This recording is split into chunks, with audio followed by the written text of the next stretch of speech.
السلام علیکم۔ جسم کے 5 حصوں کی مالش کریں اور ان بیماریوں سے نجات پائیں۔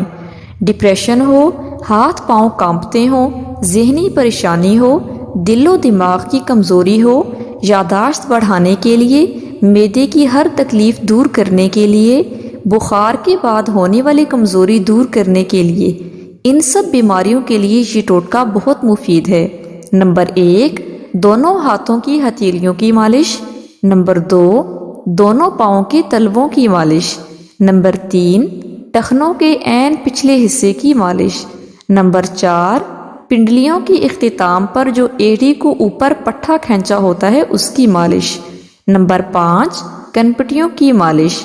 ہر حصے کی مالش 5 سے 10 منٹ تک سرسوں کے تیل سے کریں۔ مالش کے فوراً بعد غسل نہ کریں اور نہ ہی ٹھنڈے ماحول میں بیٹھیں۔ مزید اچھی ویڈیوز کے لیے اس چینل کو ضرور سبسکرائب کیجیے۔ شکریہ۔